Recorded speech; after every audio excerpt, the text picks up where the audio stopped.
Hello et bienvenue sur le podcast Entrepreneuse sans succès. Je suis Claire, entrepreneuse depuis près de 3 ans et je te partage ici chaque semaine des réflexions autour de l'entrepreneuriat, de l'organisation et des réseaux sociaux. Je n'ai pas pour ambition de t'aider à monter un business, non. Cependant, je sais que ce qui m'aide beaucoup au quotidien, c'est d'avoir ce genre de réflexion avec d'autres entrepreneurs.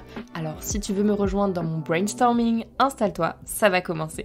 Hello à tous, j'espère que vous allez bien, bienvenue dans ce nouvel épisode. Aujourd'hui je vous l'ai promis, c'est le 2e épisode de la rentrée.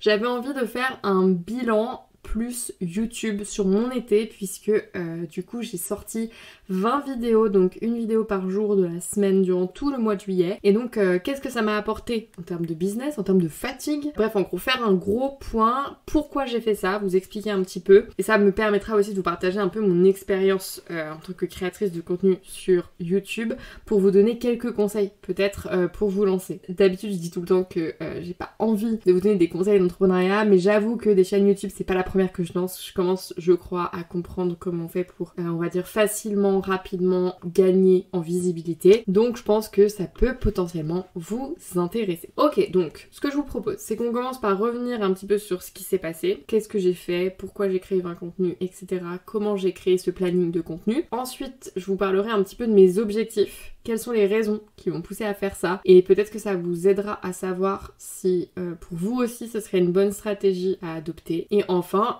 bilan, est-ce que ça a marché, qu'est-ce que ça m'a apporté, etc. Spoiler alerte, oui, ça m'a apporté des opportunités de ouf, et donc je suis très contente de tous ces contenus, et j'ai vraiment kiffé l'expérience, quoi qu'il arrive. Donc commençons un petit peu par revenir sur ce qui s'est passé. Alors, moi j'adore créer des vidéos YouTube, ça fait très longtemps que je suis sur YouTube, pour ceux qui ne le savent pas.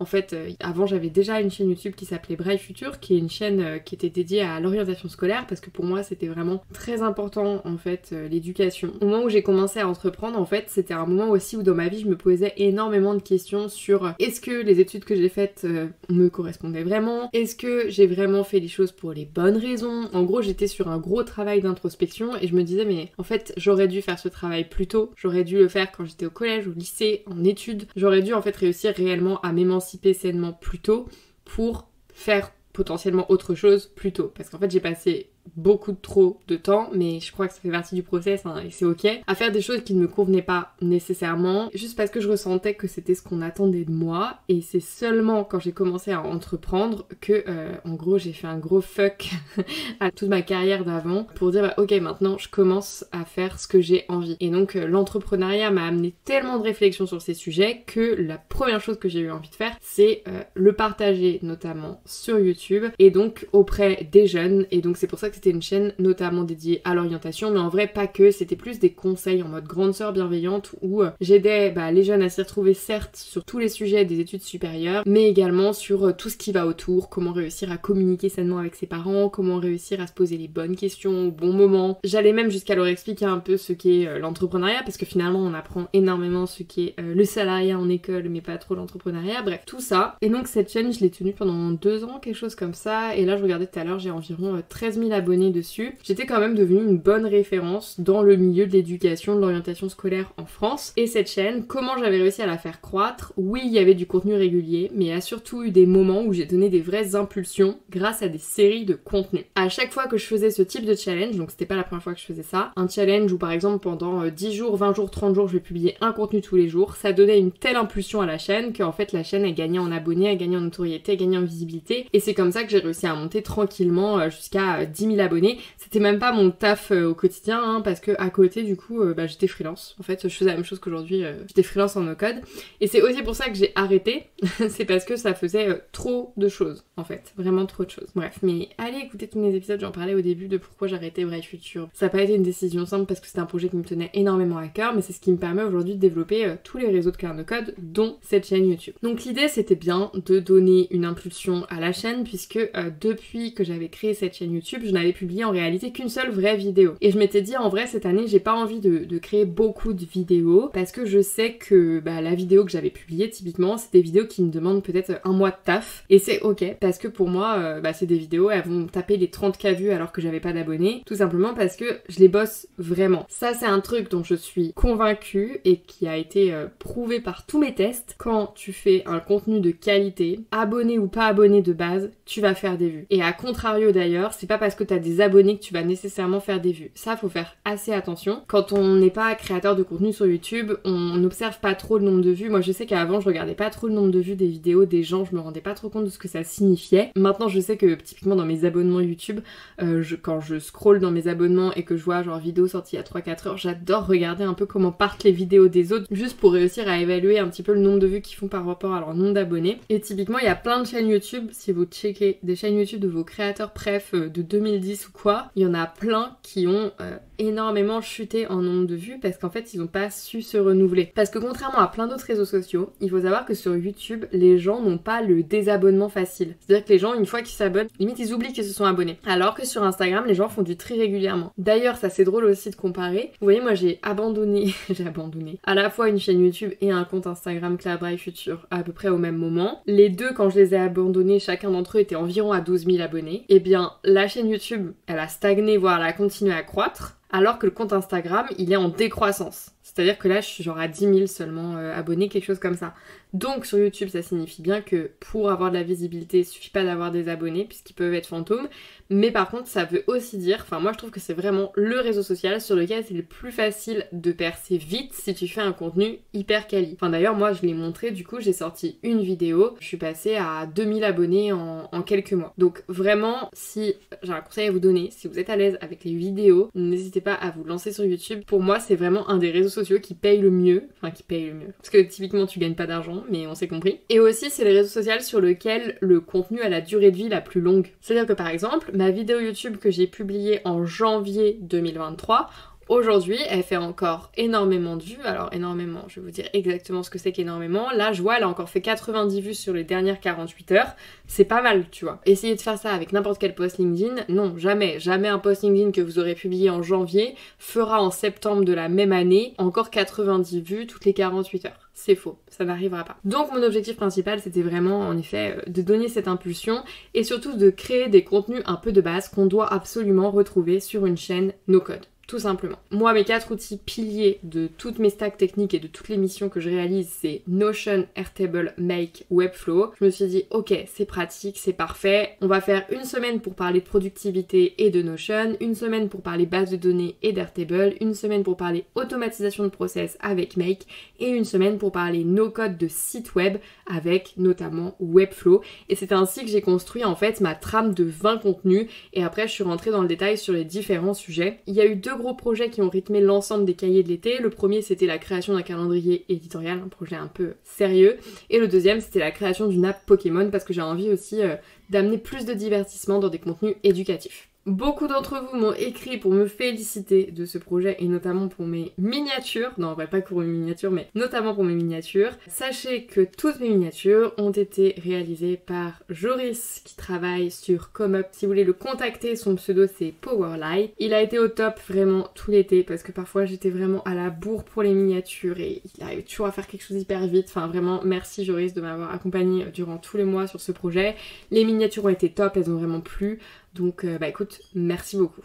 Derrière l'impulsion que je voulais donner à cette chaîne, en réalité il y avait 3 objectifs un peu plus tangibles. Mon premier objectif c'était tout simplement de remettre un petit challenge dans ma vie. En fait tous les ans, particulièrement au mois de juillet, en fait le mois d'août je prends des vacances, on va dire 2 semaines, et au mois de juillet, en fait je me fixe pas d'objectif de chiffre d'affaires. En fait je me dis ok c'est le mois de juillet, tu vas faire le projet qui te fait kiffer. Et ça me permet de tester des choses et d'apprendre. Et donc j'ai déjà par exemple passé mon mois de juillet dans une asso, mon mois de juillet à créer du contenu sur un autre sujet, enfin à lancer d'autres projets. J'ai déjà fait énormément de choses au mois de juillet et cette année je me suis dit vas-y, cette année c'est YouTube parce que j'adore YouTube et donc j'avais vraiment envie de me dire ok ce rythme de faire une vidéo par jour pendant 1 mois, je sais que c'est un rythme que j'arrive à tenir mais qui est quand même challengeant parce que c'est pas si simple, vous vous en doutez, mais ça me fait kiffer, donc c'était parfait comme projet et ça faisait longtemps que je voulais reprendre la chaîne YouTube en main, donc tout se goupillait plutôt bien. Deuxième objectif, c'est un objectif que j'ai appelé l'objectif référencement SEO. C'est hyper important de prendre en considération YouTube dans votre SEO. Je sais que me concernant, de la même façon, sur mon premier projet qui était Braille Future, j'ai jamais réussi à rédiger des articles de blog qui étaient bien référencés en termes de SEO. Par contre, je me suis rendu compte que mes vidéos YouTube se référençaient super bien et super vite. En fait, si vous tapez n'importe quel mot-clé dans une recherche recherche YouTube, en vrai particulièrement les tutoriels, par exemple on va taper tutoriel Parcoursup, voilà, et bah tout de suite vous allez potentiellement, d'ailleurs c'est le cas, tomber sur des vidéos YouTube de tutoriels. Et donc ça vient du fait que Google fait remonter des résultats de YouTube comme page, et en fait il les référence même plutôt très bien. Et donc moi c'est vraiment comme ça que je fais mon référencement SEO, c'est beaucoup grâce aux vidéos YouTube parce que j'ai jamais réussi à obtenir des bons résultats avec du blogging. Alors je sais que ça marche le blogging, je ne suis pas en train de dire que ça ne marche pas. Typiquement nous on vient de mettre en place un blog sur Claire No Code, si vous allez voir, ce sont toutes les anciennes éditions des newsletters que l'on republie sur le blog.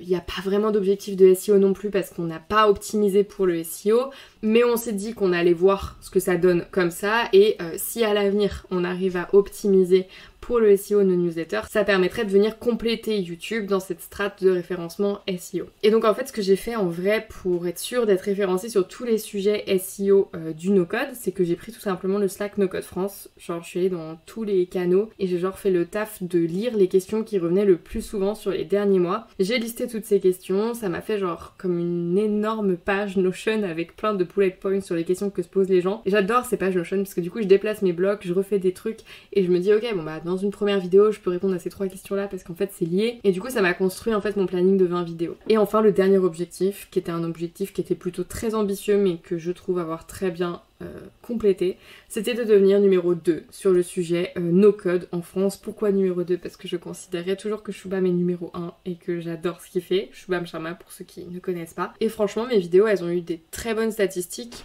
Et franchement, mes vidéos, elles ont eu des résultats plutôt assez satisfaisants. Enfin, moi, je suis très satisfaite parce que du coup, j'ai pas beaucoup d'abonnés, puisque ma chaîne est assez récente. J'ai environ 3000 abonnés aujourd'hui, et au niveau statistique, mes vidéos ont fait entre, allez, minimum, elles ont fait 800 vues, jusqu'à certaines sont allées taper les 4000 vues. Donc, en vrai, c'est bien, tu vois, quand t'as 2000 abonnés. Maintenant, j'en ai 2800, donc oui, j'ai aussi eu un gain d'abonnés. Donc, vraiment, en termes de notoriété et de visibilité, ce projet m'a grandement servi. Et donc on en arrive à la partie la plus intéressante, la partie résultats. Donc je vous avais déjà partagé dans une newsletter un peu les metrics de ce que ça m'avait apporté.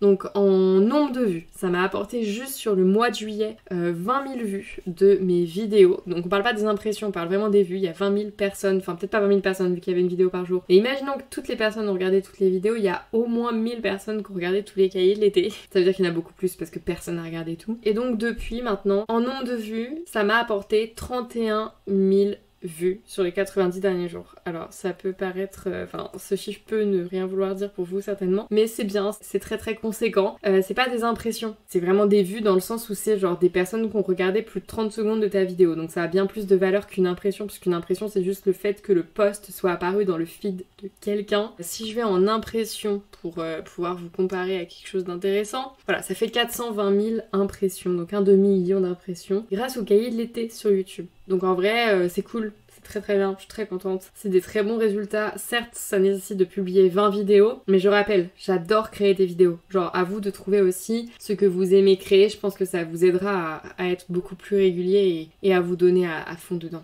En termes de CA, ça n'a pas été énorme, j'ai fait 5K de vente de formation. C'est pas énorme parce que en vrai c'était pas l'objectif, donc j'ai pas énormément poussé la vente de mes formations. De toute façon, la réalité c'est que je souhaite pas vendre mes formations au premier venu. Pour moi, la vente des formations ça se passe dans un second temps, tu vois, genre en mode les gens je veux d'abord qu'ils me connaissent bien. En mode ils ont déjà consommé beaucoup de mes contenus, ils sont abonnés à la newsletter. Pourquoi? Parce que j'ai pas envie qu'ils soient déçus. Genre limite c'est un deal, tu vois, je sais pas comment expliquer. Je vends pas pour vendre, je vends à des fans qui me connaissent très bien, qui savent comment je travaille. Et donc en fait en vrai ils pourront pas trop être déçus de ce que je vais créer parce que la proposition de valeur elle est claire tout le temps. En mode tu vas apprendre à faire ça. C'est hyper clair le ça, tu vois. Et donc du coup, j'ai pas envie d'attirer nécessairement des gens qui ne sont pas abonnés. J'ai envie qu'ils connaissent déjà mes contenus avant d'acheter. Donc c'était pas forcément l'objectif puisque là, YouTube, pour moi, c'est vraiment de l'acquisition d'une nouvelle communauté. Donc on est loin dans le funnel de la vente. Ça m'a permis d'obtenir beaucoup d'abonnés à ma newsletter, plus 500 Donc peut-être ça paraît pas beaucoup pour vous, mais en vrai c'est bien 500 parce que quand je fais de la pub pour des webinaires, ce qui me permet d'obtenir des adresses mail et donc des nouveaux abonnés à ma newsletter, pour avoir 500 leads, je dépense 1000 balles quoi à peu près. Non, en vrai un petit peu moins. Et encore moi j'ai un coût par lead qui est assez faible. Pour du lead magnet, je suis à 50 centimes de coût par lead et sur du webinaire, je suis à 2 euros. Parce que j'avoue que comme je fais mes pubs sur des périodes plus courtes, Facebook a du mal à optimiser. Mais donc du coup, pour de l'organique, du gratuit, 500 leads gratuits, on ne dit jamais non. Sur LinkedIn, ça m'a aussi apporté 500 abonnés. Sur YouTube, ça m'en a apporté 1000 du coup. Et sur Instagram également 1000. Donc en vrai, plutôt très contente de ces résultats. Je me suis, à mon plus gros étonnement, moi-même, j'avais pas prévu ça. Vachement éclaté également sur la création de tous les posts qu'il y avait autour des cahiers de l'été. C'est-à-dire que tous les jours, je faisais du contenu également sur Instagram et sur LinkedIn. Et c'était la première fois que je différenciais même autant les contenus Instagram et LinkedIn parce que très souvent en fait vous n'êtes pas les mêmes à me suivre sur les deux plateformes de toute façon et donc je republie très souvent le même contenu que ce soit sur Instagram ou sur LinkedIn. Parce que j'arrive toujours à faire en sorte que le visuel soit optimisé Instagram mais convienne à LinkedIn et que le texte soit optimisé LinkedIn mais convienne à Instagram en mode caption. Donc je m'en sors toujours, mais là cet été j'ai vu il y avait des nouveaux types de formats qui sont apparus sur LinkedIn qui étaient donc les grosses fiches là avec plein d'informations et je me suis dit mais vas-y moi aussi j'ai envie de faire ça en fait. Et donc du coup j'en ai fait, j'ai fait notamment une fiche sur les choses à connaître sur Make, genre les raccourcis à connaître tu vois. J'ai fait une fiche sur quels sont les outils à connaître pour créer des landing pages sur Webflow. J'ai fait une fiche, je sais plus, mais j'ai fait plein de fiches sur plein de sujets tu vois. Et en vrai je vais même les recycler en lead magnet parce qu'elles étaient grave stylées. Et ce sont les posts qui ont vraiment le mieux marché. Genre vraiment de tous les cahiers de l'été, les posts LinkedIn en mode fiche. Mais franchement, la folie, ça marche même mieux que les carousels. Les vidéos, pas fou. Genre franchement, j'entends souvent que sur LinkedIn, les vidéos, faut pas en poster. Franchement, résultat équivalent à des posts classiques, c'est pas non plus catastrophique, genre ça allait. Je pense que je vais définitivement abandonner TikTok parce que c'était pas fou, vraiment, j'ai pas aimé. YouTube Short, ça m'a pas apporté grand chose non plus. Par contre, jeune femme du bootcamp numéro 3 qui m'a dit qu'elle connaissait une intelligence artificielle, elle m'a dit qu'elle allait m'envoyer le nom, qui permettait de, en fait, automatiquement, genre tu lui donnes ta chaîne YouTube et automatiquement il va te créer les shorts. C'est pas ouf? Genre avec les meilleurs moments et tout. Du coup j'ai hâte de tester ça parce que moi qui ai créé plein de vidéos YouTube, je me dis mais enfin vraiment ça peut valoir le coup. Et peut-être que dans ce cas-là j'abandonnerai pas TikTok parce que si j'arrive à automatiser la création de contenu pour TikTok à partir de mes vidéos YouTube, sachant que j'adore les vidéos YouTube, ok j'ai automatisé ma pyramide de Gary Vee et bam, en fait je n'ai plus besoin d'aller sur TikTok. Mais je publie quand même du contenu dessus. Parce qu'en vrai j'arrive pas à TikTok, hein. Vraiment, je suis trop vieille quand je dis ça mais... Je le répète, je suis vraiment pas forte sur TikTok. Alors, si c'était à refaire, est-ce que je le referais? La réponse est oui et 1000 fois oui parce que je suis convaincue que ce type de challenge, ça permet de vraiment progresser énormément, que ce soit créativement ou même d'un point de vue technique sur le montage, sur l'écriture, sur même le tournage, bref. C'est très challengeant et donc nécessairement comme tu crées un peu dans la difficulté, je pense que tu progresses. Et moi je l'ai ressenti même sur le montage, mais vraiment c'était dingue.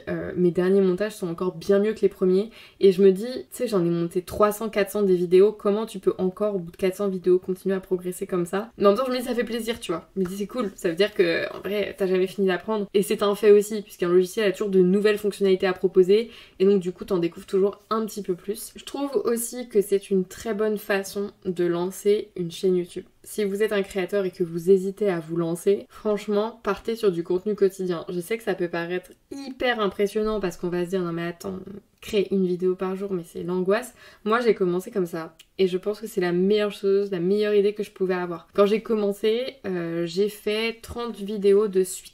Une vidéo par jour pendant 30 jours. Il faut savoir que ma vidéo la plus vue de ma chaîne Bright Future, c'est une vidéo qui avait été publiée durant ces 30 jours. Parce que vraiment, je maintiens, ce n'est pas nécessairement la qualité de la vidéo qui fait qu'elle va être en gros si vue, tu vois. Genre moi j'ai même honte limite de cette vidéo, mais enfin honte, en termes de qualité, tu vois. On sent dans la vidéo que je suis pas la meuf la plus à l'aise de la terre parce que clairement bah ouais, j'ai 20 vidéos derrière moi, normal que je sois toujours pas à l'aise.